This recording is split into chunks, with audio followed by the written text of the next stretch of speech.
Hello everyone, welcome to EduTap. So in today's 10 minutes a day series, we are going to discuss the topic dishonor of checks या जिसे हम bouncing of checks भी बोलते हैं.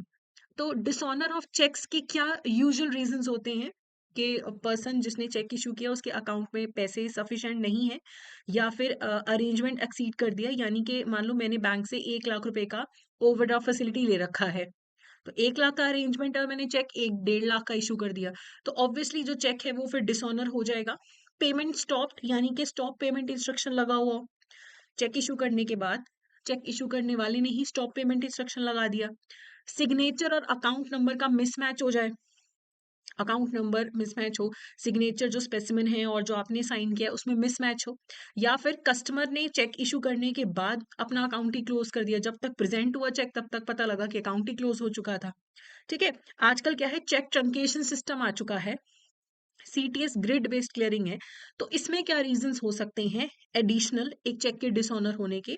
अगर check improper zone में present हो जाए कि जो अप्रोप्रिएट जोन है जिस ग्रिड में प्रेजेंट होना चाहिए था वहां पे नहीं हुआ, सपोर्टिंग डॉक्यूमेंट्स मिसिंग है जो कि साथ में होने चाहिए थे चेक की प्रोसेसिंग के लिए, पेपर चेक अगर क्लियरिंग हाउस या बैंक को रिसीव नहीं हुआ है तब भी डिसऑनर हो सकता है, डिजिटल वेरिफिकेशन जो है वो फेल हो जाए, या फिर अगर डेट फील्ड के अलावा कोई भी ऑल्टरेशन चेक में होती है तो सीटीएस चेक्स में किसी भी तरीके का ऑल्टरेशन अगर हुआ है तो चेक फिर डिसऑनर हो जाता है, नया फ्रेश चेक जो है वो इशू करना पड़ता है.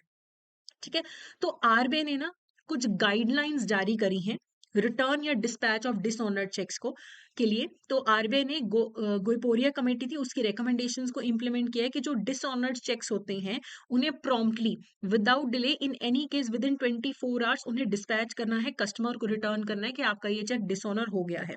जहां पे चेक्स इसलिए डिसऑनर होते हैं क्योंकि फंड सफिशिएंट नहीं है अकाउंट में, तो साथ में एक मेमो भी आपको भेजना पड़ता है जिसमें लिखना है आपको रीजन कि ये इसलिए डिसऑनर हुआ है क्योंकि फंड्स इनसफिशिएंट है. जहां पे चेक ऐसा है जिसका अमाउंट 1 करोड़ या उससे ज्यादा का है, ऐसा चेक अगर डिसऑनर होता है तो बैंक का जो मैनेजमेंट इंफॉर्मेशन सिस्टम है उसमें स्पेसिफिकली ये आपको डाटा सेव करके रखना है. पहले ऐसा होता था कि अगर किसी कस्टमर का ना 1 करोड़ या उससे ज्यादा वाला चेक 4 बार एक साल में अगर डिसऑनर हो जाता था तो फिर बैंक उसे चेकबुक नहीं इशू करते थे. अब आरबीआई ने इन इंस्ट्रक्शंस को चेंज कर दिया है. आरबीआई ने बोला है कि ऐसी कोई कंपल्शन नहीं है, आपकी मर्जी है. ठीक है, हम नहीं बोल रहे कि आप उनको चेकबुक मत इशू करो. ठीक है. बाकी जब भी आप बैंक चेक रिटर्न करता है जो डिसऑनर्ड चेक होता है तो साथ में एक चेक रिटर्निंग मेमो है वो भी साइन करके प्रॉपरली साथ में भेजता है, रीजन वगैरह बताता है. ठीक है. तो अब अगर चेक डिसऑनर हुआ है, आपके द्वारा इशू किया गया चेक डिसऑनर हुआ है तो यू कैन बी प्रोसिक्यूटेड. लेकिन क्या चेक डिसऑनर होते ही कस्टमर जो है जिसने चेक इशू किया था उसे जेल हो जाती? तो ऐसा नहीं है. वैसे तो अगर चेक डिसऑनर हुआ है तो ड्रॉअर ऑफ द चेक को 2 साल की सजा हो सकती है, या फिर चेक के अमाउंट का जो डबल अमाउंट है उतने तक का फाइन लग सकता है. जैसे 50,000 का चेक है तो 1 लाख तक का फाइन लग सकता है, और ऐसा भी हो सकता है कि जेल भी जाना पड़े और फाइन भी लग जाए. लेकिन उसमें कुछ कंडीशंस फुलफिल होनी चाहिए. एक तो जो चेक है वो अपने वैलिडिटी पीरियड में प्रेजेंट होना चाहिए, 3 महीने के लिए चेक वैलिड होता है, उसी दौरान चेक प्रेजेंट हुआ हो. और एक बार मान लो अगर चेक डिसऑनर हो गया तो कस्टमर ड्रॉर को दोबारा से एक नोटिस भेजे within 30 days of the return of the cheque कि भाई तुमने जो मुझे चेक दिया था वो डिसऑनर हो गया. ठीक है. अब वो सामने जो रेसिपिएंट है वो नोटिस आने के 15 डेज में अगर पेमेंट कर देता है फिर तो ठीक है. अगर फिर भी वो पेमेंट नहीं करता है नोटिस आने के बाद ऑफ डिसऑनर, तब फिर उसे इम्प्रिजनमेंट और फाइन वाला केस हैंडल करना पड़ सकता है. अब जो ये लीगल लाइबिलिटी होती है ये उस पर्सन की ही है, उसके वारिस या उसके लीगल रिप्रेजेंटेटिव्स पे ये चेक के डिसऑनर की लाइबिलिटी आप ट्रांसफर नहीं कर सकते हो.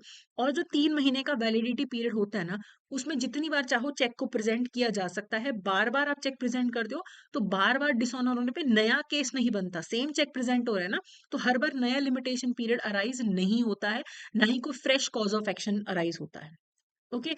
अगर किसी ने आपको चेक इशू किया, आप जब चेक प्रेजेंट करते हो आपको पता लगता है वो तो कस्टमर अकाउंट ही बंद करके चला गया, तब भी उसे जेल और फाइन वाला केस उस पे लग सकता है. ओके. अगर जो ये ऑफेंस है ये किसी कंपनी ने किया है, कंपनी के द्वारा इशू किए गए चेक अगर डिसऑनर हो जाता है, उस केस में क्या होता है, तो ये सारे जो केसेस होते हैं कंपाउंडेबल ऑफेंसेस की कैटेगरी में फॉल करते हैं, पनिशेबल ऑफेंसेस हैं. और जो भी उस फर्म या कंपनी से रिलेटेड पर्सन है जो इस केस में इन्वॉल्व है वो भी रिस्पॉन्सिबल ठहराए जाते हैं. ठीक है। तो कोर्ट में ट्रायल होता है, imprisonment not exceeding 1 year and fine not exceeding 5,000 rupees होता है यहाँ पे। और अगर मान लो ऐसा केस है कि मैंने आपको चेक इशू किया, आपने प्रेजेंट किया और चेक डिसऑनर हो गया, आपने मुझ पे केस किया, I am saying I am not guilty, I am not guilty, तो यहाँ पे इंटरिम कॉम्पनसेशन का एक प्रावधान होता है, प्रोविजन होता है, जिसमें चेक का डिसऑनर पे बैंक मुझे यानी कि जो कोर्ट है वो मुझे यानी कि ड्रॉर को ये ऑर्डर कर सकता है कि आप 20% of the amount of the cheque सामने वाली पार्टी को पे करो।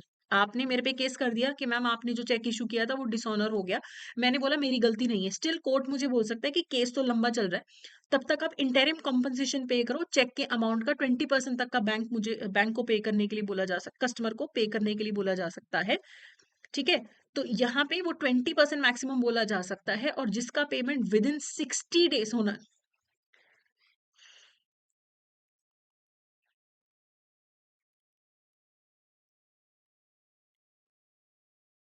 Next is offences by companies. तो कंपनी के द्वारा अगर इशू किया गया कोई चेक अगर डिसऑनर हो जाता है तो ये कंपाउंडेबल ऑफेंस है, और जो भी फर्म के साथ या उस कंपनी के साथ एसोसिएटेड इंडिविजुअल्स हैं जो रिस्पॉन्सिबल हैं, उन्हें भी उसके उन पे भी केस हो सकता है, और ट्रायल कोर्ट में होगा, 1 साल तक की सजा हो सकती है, और 5,000 रुपए तक का फाइन भी लग सकता है। अब मान लो ऐसा केस हुआ कि आपको मैंने चेक इशू किया, आपने जब प्रेजेंट किया वो चेक डिसऑनर हो गया, आपने मेरे खिलाफ केस किया, लेकिन मैं नॉट गिल्टी बोल रही हूँ कि मेरी गलती नहीं है। ऐसे केसेस में बैंक जो है वो तो सेपरेट है, कोर्ट मुझे ये बोल सकता है, जो ड्रॉर ऑफ द चेक है, कि आप सामने वाली पार्टी को इंटरिम कंपनसेशन पे करो, अप टू 20%। मुझे बोल सकता है कि चेक अगर 1 लाख का है तो मैक्सिमम 20,000 रुपए तक की जो कंपनसेशन है हो सकता है कि मुझे ड्रॉई को देनी पड़े with in 60 days of the order of the court. ठीक है। बाद में अगर ये प्रूव हो गया कि सच में ड्रॉर की गलती नहीं थी, मेरी कोई गलती नहीं थी, तो जो आपको जो 20,000 रुपीज मिले हैं आपको मुझे वापस करने पड़ेंगे, जो आरबीआई का बैंक रेट होता है ना उस पे, with in 60 days of the order. Maximum आप 30 डेज का और एक्सटेंशन ले सकते हो, लेकिन आपको वो सारा पैसा मुझे वापस करना पड़ेगा जो मैंने आपको इंटरिम कंपनसेशन के नाम पे दिया था कोर्ट के बोले जाने पे। ठीक है। तो ये सारी चीजें होती हैं डिसऑनर ऑफ द चेक में। तो before continuing with the question I would like to inform you कि हमारा क्रैश कोर्स जैब मई 2025 के लिए लॉन्च हो चुका है, ओनली फॉर 2500। जैब 80 कोड आप यूज कर सकते हैं, फुल लेंथ मॉक टेस्ट मिलेंगे आपको, नोट्स भी मिलेंगे जो आप डाउनलोड कर सकते हैं, और लाइव क्लासेस भी आपको मिलेंगी। ठीक है। चलिए अब इससे रिगार्डिंग एमसीक्यू भी देख लेते हैं। Which of the following is correct statement about the cheque dishonour and related RBI guidelines. A dishonored check must be returned to the customer within 72 hours. नहीं, it is 24 hours, is not 72 hours. Check dishonored for insufficient funds must be accompanied by a memo indicating the reason. तो ये सही है। insufficient funds के कारण अगर आपका check dishonour हुआ है तो साथ में मेमो भी ऐड करना पड़ता है indicating the reason. Legal liability for dishonoured cheque can be transfer to legal representatives of the drawer. ऐसा नहीं है, ड्रॉर के लीगल रिप्रेजेंटेटिव पे आप जो ये रिस्पॉन्सिबिलिटी है, लाइबिलिटी आप ट्रांसफर नहीं कर सकते हो। A cheque can only be presented once during the validity period, ये गलत है। चेक 3 महीने के लिए वैलिड होता है, उसमें आप मल्टीपल टाइम जितनी मर्जी बार चाहो उसे प्रेजेंट कर सकते हो। तो यहाँ पे आपके लिए करेक्ट स्टेटमेंट कौन सा था? बी। ओके। तो ये था हमारा आज का सेशन। तो that's it for today. Thank you so much.